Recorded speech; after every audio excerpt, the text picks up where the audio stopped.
Napakagatlabi na lang ako at napahawak sa likod ng kanyang ulo hanggang sa bigla na lang na may malakas na kumatok mula sa di kalayuan sa mismong pinto ng ladies' room.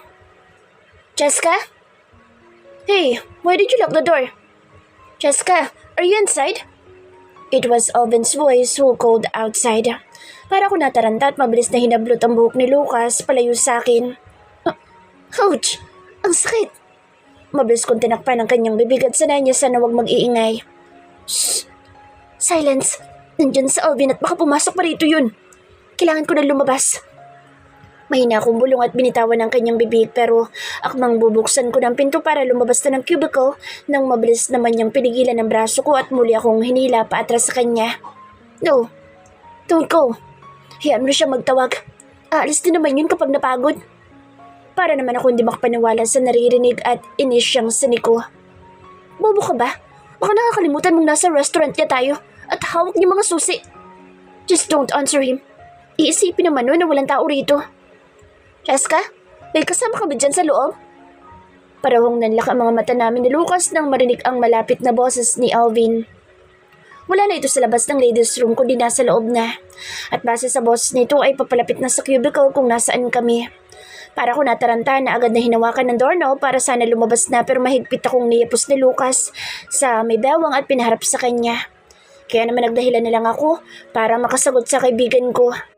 Ganyan ka na baka walang galang at pumapasok talaga sa ladies' room? Malakas kong sagot kay Alvin sa medyo iritadong boses kunwari. Ramdam ko ang paghinto nito sa harap ng cubicle kung nasaan kami ni Lucas. Pumasok ako dahil walang tao at wala din sumasagot. Pero nandyan ka naman pala. Teka nga lang, may kasama ka ba dyan sa loob? I heard you talking with someone, Jessica. I swallowed. Shit. No, of course not. Wala akong kasama. I just talking to myself dahil masakit ang tiyan ko. Kaya nga nandito ako sa loob ng CR para makaraos. Kaso bastos mo talagang pumasok ka pa rito. I shouted. Sandali namang hindi nakasagot sa Alvin and I was so nervous. Agad kong sinanyasan si Lucas na ilapit ang mukha sa kanya dahil may sasabihin ako. Buti na lang ay nagets naman ito agad dahil nilapit na ang tenga sa akin. Umutot ka, dali. I whispered. What? Nagsalubong bigla ang kanyang makapal na kilay. Bilisan mo na, utot na para hindi magduda sa Alvin at pasukan pa tayo rito. Muli kong bulong na may halo ng pagkainis. Sandali namang umawang ang bibig ni Lucas pero kalaunan ay agad din itong napakagatlabi na para bang pinipigilan ng ngumiti. Tom, fine. Yung bibig ko nalang patutunugin ko para gawin... No! I immediately shook my head and whispered again. Mahalata yan ni Alvin kung bibig mo at baka buksan pa bigla ang pinto. Malalago tayo. Dapat yung legit na uto talaga. But how can I do that? Tom, it's disgusting. You know? Tsaka paano ko gagawin yun? Hindi naman ako nauutot. I rolled my eyes and punched his hand. Kung makasabi ka naman ng disgusting, akala mo hindi ka umuutot? Kaya sige na, pilitin mo ang sarili mo. Kapag mahuli tayong dalawa, siguradong katapusan na natin. Nandito pa naman sa lolo. Pinanlakahan ko na siya ng mata. Lucas frowned with frustrations. Ay, sandali lang. Heto na. And he finally bit his lip and closed his eyes na para bang pinipilit na ang sarili. And I couldn't help but bite my lip as well to stop myself from laughing. Actually, I was just joking. Bubuksan kong pinto, Jessica. Your grandfather is waiting for you. Shit. No, don't! I shouted. Mabilis kong hinawakan ng doorknob. Sabi nang dumudumi ako eh. Gago ka ba? Napahinto ako sa pagsagot kay Alvin kasabay ng paglaki ng mga mata ko na bigla nalang umalingaw-ngaw malakas na utot sa loob ng cubicle. Holy shit, parang may kabag sa klase ng tunog. Sa lakas ng utot ay parang umeko pa sa loob ng ladies' room. Hindi ko na napigilan ang mapabungis-ngis. And I also heard Alvin's laughing outside. Okay baby, I'm sorry. Sige, maiwan na kita. Alvin said with a chuckle. Hanggang sa narinig ko ng papalayo nitong yabag at tunog ng pagsara ng pinto. I let out a sigh of relief. Thanks God. Buti naman at napaniwala sa Alvin. Ang lakas na. Akala ko ba hindi ka nauutot? Natatawa kong pagpalo sa braso ni Lucas nang maramdaman kong nakalabas na sa Alvin. Lucas smiled. Hindi naman talaga kasi bibig ko naman ang ginamit ko. I told you. Tunog lang ng bibig ang kailangan, baby. He winked at me. Napangiti na rin ako. Di ikaw na magaling. Sige na, lalabas na ako. Diyan ka muna. Sumunod ka na lang after 2 minutes. No, baby. Tapusin muna natin. Nabitin ako ng sobra. He hugged my waist again. Please? Ano ka ba? Hindi pwede at baka tuluyan na magduda sa oven. Baka pati si Lolo at Sandro ay pumunta na dito sa loob ng ladies' room kapag hindi ka pa lumabas. Then what about me? Ano, aabandonahin mo na ako, baby? Gusto mo no? Fine, magkita na lang tayo mamaya. Pupuntahan kita sa bahay mo. Sa'yo muna ako makikitulog mamayang gabi. His face finally lit up. Promise? Itinaas pa ang kaliwang kalingkingan sa akin. Ay, say. Wala na akong nagawa kundi sakyan ang kanyang trip at tinaas din ang kalingkingan ko bago iniapos sa kanyang daliri. Promise, makakatabi mo ko sa pagtulog mamayang gabi. Yayakapin pa kita buong magdamag at pauulan na ng halik pagkagising sa umaga. Sa wakas ay pinakawalan na rin niyang bewang ko at ginawara na ako ng halik sa pisngi. Saan kong pagdating mo, Jessica baby? I sweetly smiled at him. Basta darating ako, ano man ang mangyari. Sige na. Goodbye na muna, Lucas. And I gave him a goodbye kiss on the cheek. Pero mabilis siyang humarap sa akin. Kaya naman tumama sa kanyang labi ang paghalik ko. Napangiti na lang kaming dalawa. Mabilis na akong lumabas ng cubicle at iniwan na siya sa loob. Pero nahigit ko na lang ang sarili kong hininga sa gulat ng paglabas ko ng pinto ng ladies' room ay bumungad sa akin sa oven. Kumusta ng pakiramdam mo? Okay ka na ba? May pag-aalala nitong tanong sa akin at agad na lumapit. Pero nang akmang hahaplusin na nito ang mukha ko ay siya namang biglang pagdating ni Sandro at mabilis na hinawakan ang braso ko. Let's go. Mula kanina pa naghihintay si Lolo. Hinila na nito ang kamay ko pero bago kami tuluyang umalis ay nakuha pang tingnan ng masama sa oven na parang sumeryoso ding bigla. Nang makabalik kami sa mesa ay wala na si Lolo at nasa labas na pala. Naghihintay kasama ng kanyang personal driver na mukhang tinawagan para makapunta. Huwag na muna kayong pumasok sa trabaho, Jessica po. Dalhin mo muna ang asawa mo sa ospital at ipagamot para hindi lumala ang paso sa kanya. Sige po, Lo. Ingat po kayo. Tumango lang si Lolo sa akin at tinapik-tapik naman sa balikat si Sandro bago pumasok na sa kotseng dala ng kanyang personal driver. Pumasok na rin kami ni Sandro ng sakyan. Nagunahan pa sa driver's seat. Ako na muna magmamaneho ngayon. Wala na itong nagawa kundi bumuntong hininga at umikot na sa kabilang seat. Pinaandar ko na ang sakyan paalis sa parking area ng restaurant. Are you okay? Masakit ba? Napasok ka ba talaga? May pag-aalala kong tanong habang nagmamaneho. I'm okay. Huwag na tayong pumunta pa sa ospital. Idaan mo na lang ang sasakyan sa drugstore. Bibili na lang ako ng ointment. Okay. Parang nakaramdam ako bigla ng konsensya. Napasok kaya talaga siya? Tumagos kaya sa suot niyang suit? I let out a deep breath. Binalisan ko na lang ang pagmamaneho hanggang sa hindi nagtagal ay inihinto ko na sa harap ng isang drugstore. Bumaba naman si Sandro at bumili ng ointment. Nang bumalik ito ay may dala ng maliit na paper bag, kaya muli ko nang pinatakbo ang sasakyan. Pero imbis na papunta sa bahay namin ay lumiko ako ng daan. Where are we going? Sandro asked. Mukhang napansin na mali ang daan na tinatahak namin. Hindi ako sumagot at patuloy lang sa pagmamaneho. Hanggang sa ilang sandali pa, sa wakas ay inihinto ko na ang sasakyan sa harap ng maliit na apartment kung saan si Melanie nakatira. His tomb mistress. What the hell are we doing here, Jessica? Get out. May pupuntahan ako kaya hindi kita maalagaan ng mabuti. May pasok ka pa naman, kaya sige na, magpaalaga ka na muna sa kabit mo.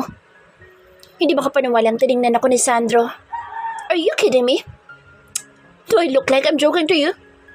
I rolled my eyes at him. Stop pretending, Sandro. Magpasalamat ka na lang kasi ito naman talagang gusto mo. Wala iba kundi makasama ang mahal mong kabit. At ngayon ay inihatid na kita mismo sa kanya kaya huwag ka na umagal pa at bumaba na lang. And I didn't expect him to close his eyes like he was irritated. Ayoko. Paandarin mo na ang sakyan. Sa bahay tayo uuwi. No! Get out! Magpaalaga ka muna sa kabit mo. Saka ka na umuwi ng bahay kapag okay na. I said let's go home. Ba't bang kulit mo? Sabi nang bumaba ka na eh. Hindi ko na napigilan ang magtaas ng boses. Doon ka na sa Melanie mo magpaalaga. Huwag sa akin. Pero mas nagulat ako sa lakas ng kanyang boses. Mas gusto kong ikaw mag-alaga sa akin dahil ikaw naman ang asawa ko. Mabilis akong umiwas ng tingin. Ewan ko ba pero nainis akong bigla sa narinig ko. Kumulo ang dugo ko. Asawa? Asawa niya ako? Oh, alam niyo pala ang bagay na yun na mag-asawa kami. Traumat. Ang sarap sana pakinggan kung totoo pero ngayon ay parang nakakainis na ang pakinggan. Nakakairita na. No, Sandro. May mas mahalaga akong pupuntahan kaysa gamutin ka. So please, bumaba ka na. What? At saan ka naman pupunta? Sa lalaki mo ba, ha? Mabilis akong umiwas ng tingin at bumuntong hininga. Oo, sa kanya. Sa lalaki ko ako pupunta. But you can't blame me, Sandro. Dahil ikaw naman talagang dahilan kung bakit ako nagkaroon ng lalaki.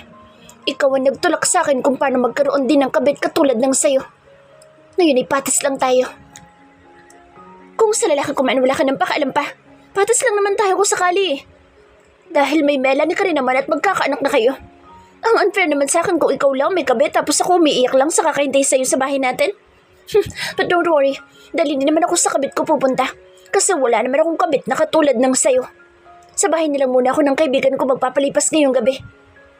I lied. I know. Lucas is waiting for me in his house. Inaasahan na lalaking iyon ang pagdating ko kaya kailangan kong pumunta para tuparin ang pangako ko na darating ako ano man ang mangyari. Natahimik naman sa Sandro at hindi agad ito nakasagot. Hanggang sa isang malalim na buntong hiningang pinakawalan ko. Okay, I get it. Sige, iiwan ko na muna sa iyo ang sakyan para may sakyan ka kung gusto mo na umuwi. Magtataksi na lang muna ako pauwi sa bahay natin. Mabilis ko nang binuksan ang pinto ng kotse para sana bumaba na nang hindi ko naman inaasahan ang mabilis na pagpigil ni Sandro sa braso ko.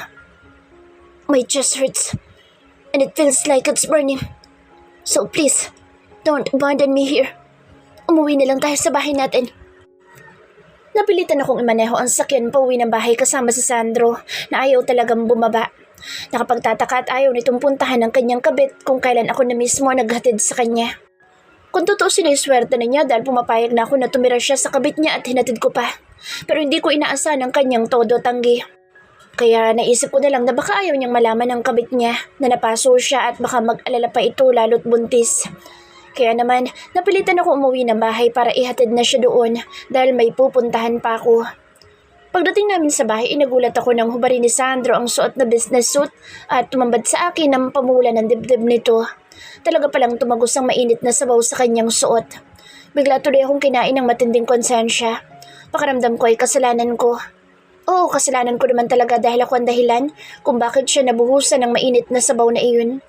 Kaya naman nang matapos maligo ni Sandro ay ako na mismo ang nag-volunteer na maglagay ng ointment sa napaso nitong dibdib. Pero habang nilalagyan ko ito ng ointment, ay pareho naman kaming walang kibo. Dinig ko ang kanyang pagtikhim na tila nagpapapansin pero binaliwala ako at nag-focus na lang sa paggamot sa kanyang namumulang dibdib. Hindi ako tumingin sa kanyang mukha. It's done. Isinara ko ng ointment matapos lagyan ng kanyang dibdib. Thank you. Himala at marunong nang magpasalamat. No problem. Bumaba na ako ng kama pero mabilis nitong hinawakan ng braso ko. Kaya naman napahinto ako at napalingon. Bakit? May kailangan ka pa ba? Ako na magluluto for our dinner. Anong gusto mong kainin?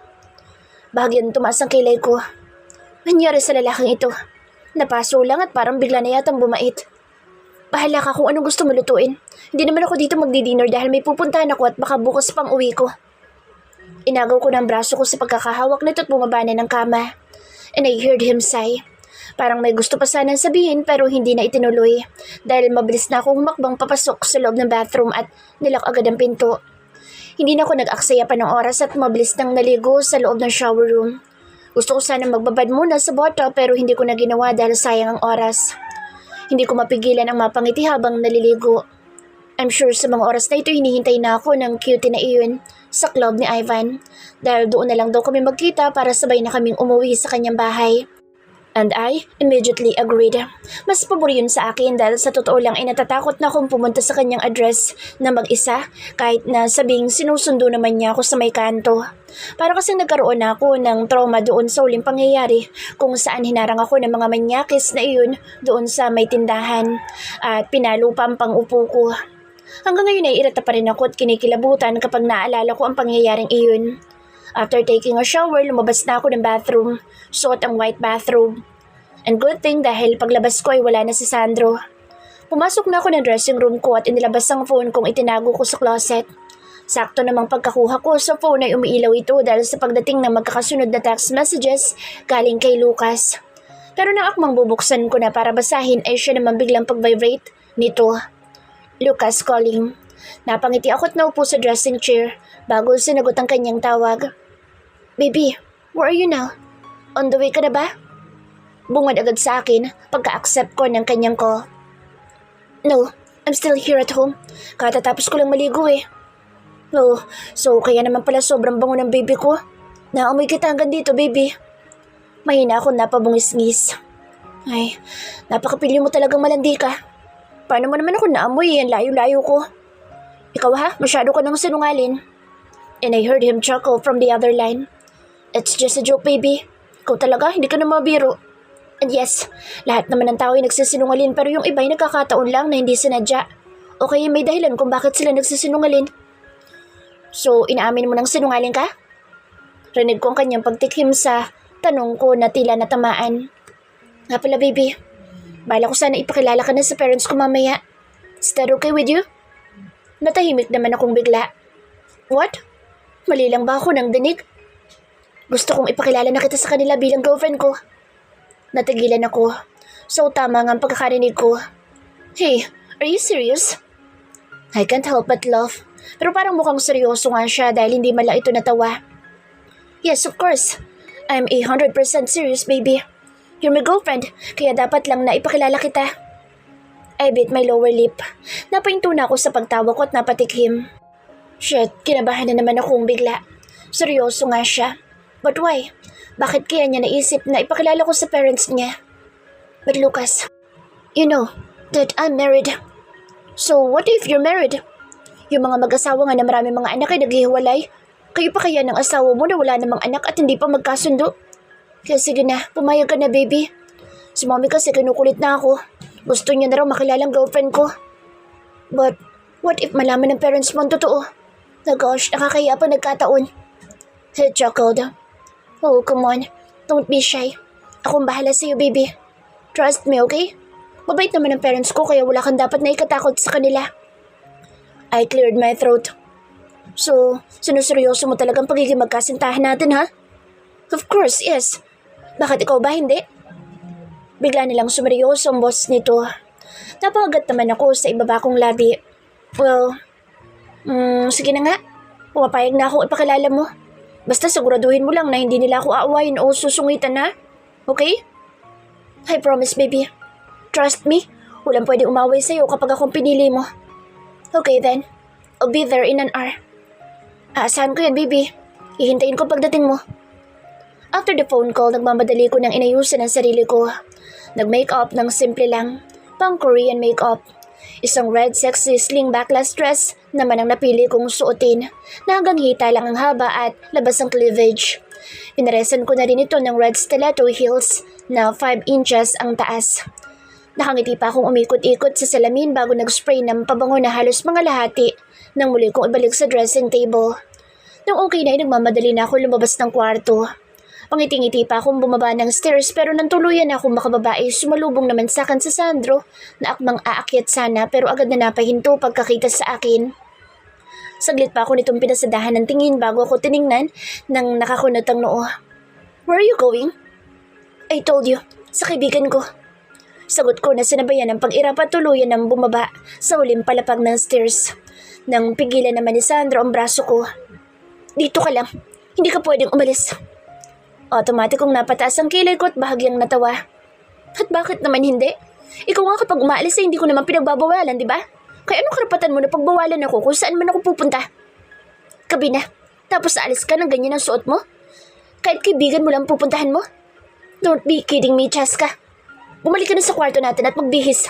Sabay na tayo mag-dinner pagkatapos mo. Imbes na makinig ay inirapan ko lang ito at nilampasan na. Pero nang abot kamay ko ng main door ay nagulat na lang ako sa bigla kong paglutang. May importanteng business party tayong pupuntahan bukas. Kasama na lolo mo. Kaya hindi ka pwedeng umalis. Binuhat ako ni Sandro paakyat muli ng stairs. No! Ibaba mo ko! Babalik naman ako bukas ng umaga eh. Pagpupumiglas ko. But he didn't let me go. Ano ba, Sandro? Sabi na ibaba mo ko. Pero imbis na makinig ay mas lalo nitong binilisan ang pag-akyat ng stairs hanggang sa itinakbo na ako. Nakarating kami sa loob ng master's bedroom nang panay pa rin ang pagpupumiglas ko. Kaya naman pagkababa ni Sandro sa akin mula sa pagkakabuhat, ay mabilis kong pinalipad ang palad ko sa kanyang pisngi. I slapped him hard. "Huwag mo kong pakialaman kung saan man ako pupunta, Sandro!" I yelled at him after slapping his face. Tila hindi naman ito makapaniwala na agad na napahaplos sa nasampal na pisngi. Umigting pa ang panga na tila nagalit. Kaya hindi ko na ito hinintay pang magsalita at mabilis na akong lumapit sa pinto para sana lumabas na. Pero mabilis ako nitong nahabol at muling nahablot sa braso. "Kapag sinabi kong hindi ka alis, pues hindi ka alis!" Bago pa ako makasagot ay mabilis na itong lumabas ng kwarto. At nang buksan ko ng pinto para sumunod sa labas, ay agad na lang na nagsalubong ang mga kilay ko nang ayaw nang bumukas. Tom, he locked the door. "Sandro, ano ba? Open this damn door!" Malakas kong kinalampag ang pinto. Napangiwi pa ako dahil sa pagsakit ng kamay ko. "Diyan ka lang. Dadalhan na lang kita ng pagkain dyan mamaya para makapag-dinner ka." "No! Ayoko! Gusto kong ilabas mo ako dito. Buksan mo itong pinto." Pero hindi na ito sumagot pa sa akin. Hanggang sa narinig ko na ang papalayong yapak na tila umalis na. Nang subukan ko ulit buksan ang pinto ay talagang ayaw pa rin bumukas. Padabog ako naupo sa kama. Nang marinig ang pag-vibrate ng phone ko ay nagmamadali kong binuksan ang slim bag ko. Akala ko ay si Lucas ang tumatawag pero natigilan ako nang makitang si Lolo. Pumuga muna ako ng hangin para kumalma bago sinagot ang tawag. "Yes, Lo? Bakit po?"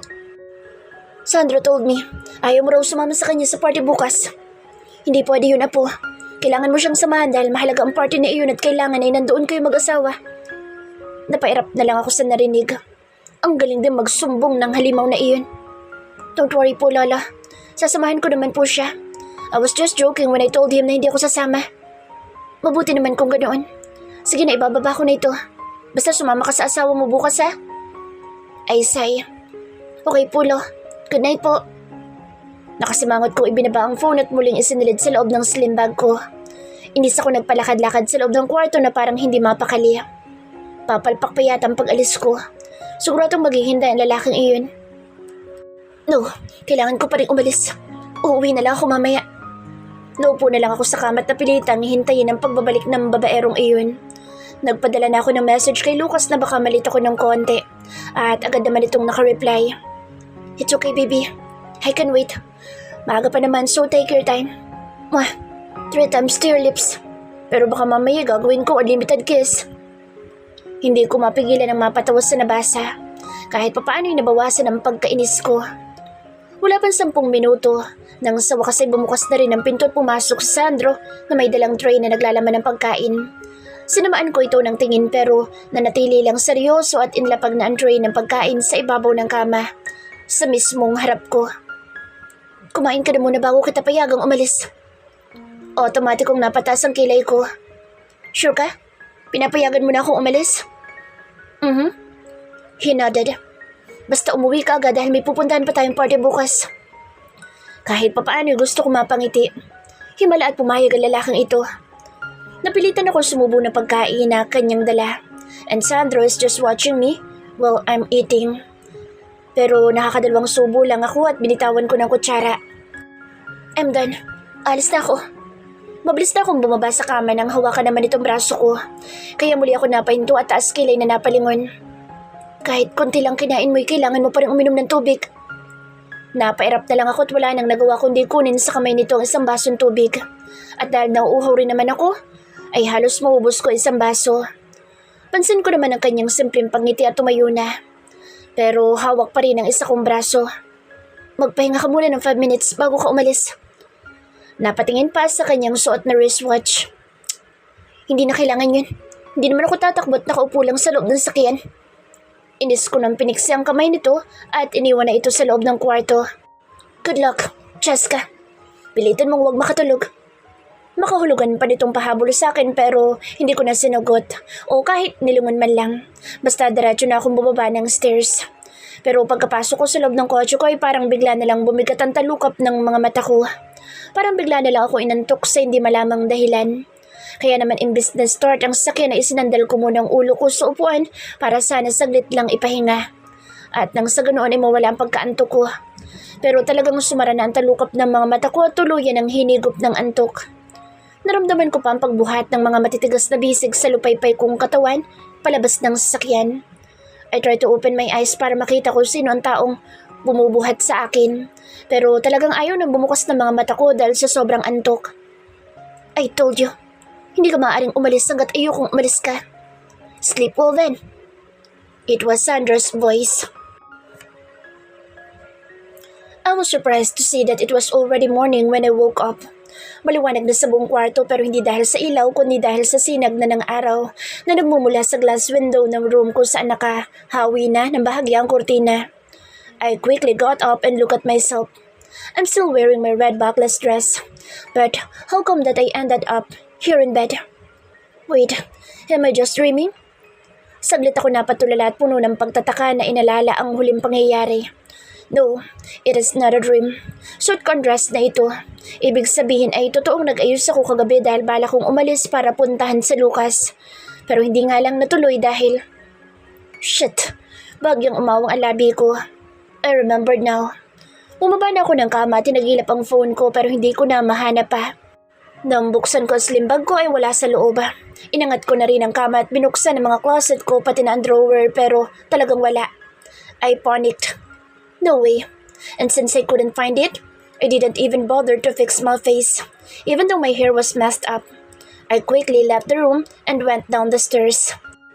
Pagdating ko sa living room ay agad ko nakita si Sandro na nakaupo sa may couch habang seryosong nakatingin sa nakabukas na laptop na para bang may kung anong binabasa.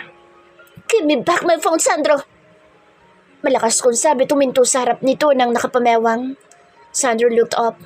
Bagya pang kumunot ang noo sa akin. At bakit mo sa akin hinahanap ang phone mo? Malay ko mo sa gamit mo. Masungit itong sagot at muli nang ibinalik ang atensyon sa kanyang laptop. I closed my eyes for a moment and let out a deep breath to calm down myself. How about last night? Did you put sleeping pills in my food? Yes, but it's not in the milk. He shrugged. I put it in the water. Parang kumulo ang dugo ko sa narinig. So tama nga ang hinala ko. How dare you do that? I couldn't help but yell at him. Seriously, I want to slap his face. Because I'm your husband. And I did that for your own good. He said without looking at nakatutok pa rin ang tingin sa laptop. Mag-almusal ka na at maghanda pagkatapos. May pupuntahan pa tayong party mamaya. Napapadyak na lang ako sa inis. Nandidilim ang paningin ko sa'yo. Padabog na ako umalis sa harap nito. Lumabas ako ng bahay at dumiretso sa garahe. Hinanap ko naman ang phone ko sa loob ng kotse sa pagbabaka sakali na baka doon ko ito naiwanan. Pero bigo pa rin ako dahil hindi ko pa rin makita. Halos inabot ako ng mahigit kalahating oras sa paghahanap sa loob ng sakyan ay wala akong mahagilap na cellphone. Kaya muli na akong pumasok ng bahay at dumiretso sa kitchen. Mag-isa ako nagkape habang nakabusangot at hindi pa rin naaalis sa isip ang pagkawala ng phone ko. And of course, about Lucas. Kumusta na kaya ang lalaking iyon?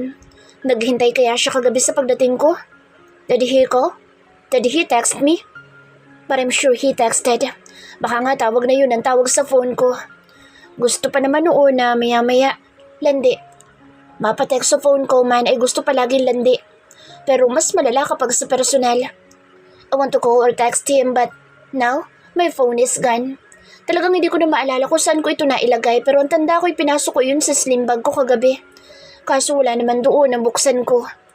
Pero malakas talagang hinala ko na baka kinuha ni Sandro at itinago. Hindi naman niya yun mabubuksan na basta-basta dahil may password. Pero kung sakaling may tumawag ay hindi malabong masasagot niya. Medyo kinabahan tuloy ako. Nang matapos magkape ay muli na ako umakyat ng room at inilaan na naman ang oras ko sa muling paghahanap ng phone. Pero napagod lang ako hindi ko pa rin talaga nahanap. Hanggang sa naligo na lang ako at nagbihis dahil oras na para pumunta sa party. Don't worry about your phone. Ako na mismo maghahanap mamaya kapag nakauwi na tayo. Sandro said. Kasalukuyan na kaming nakaupo sa loob ng tumatakbong green Lamborghini. I ignored him. Bahala na. Kung sakaling hindi ko na talaga makita pa ang phone ko, ay bibili na lang ako mamaya ng bago at pupuntahan ko na lang siguro si Lucas sa club ni Ivan para masabi ang totoo kung bakit ako hindi dumating. Nakakonsensya ako kahit nasabing hindi ko ginusto na paghintayin siya. Nanatili akong walang kibos sa buong biyahe. Hanggang sa dumating na kami ni Sandro sa hotel kung saan ang venue ng party para sa 30th anniversary ng Dixos Corporation. Pero paglabas pa lamang namin ni Sandro ng sakyan, ay nagulat na lang ako na magsilapitan sa amin ng mga reporter at pinaulanan kami ng mga tanong. Pareho naman kaming hindi sumagot sa kanilang mga katanungan at pinilit na makadaan kahit nakaharang sila. Buti na lang ay may 2 bodyguard ang lumapit sa amin at tinulungan kaming harangan ng mga reporter para makadaan kami. We finally entered the entrance of the hotel. Hanggang sa napalingon akong bigla sa likuran ng muling magkagulo ang mga reporter. Isang magandang babae ang nakita ko na may kasamang 2 lalaki. Ang kanilang pinagkaguluhan. Hindi ko na nakita pa ang mukha ng 2 lalaki nitong kasama dahil niyaya na akong pumasok ni Sandro sa loob ng hotel.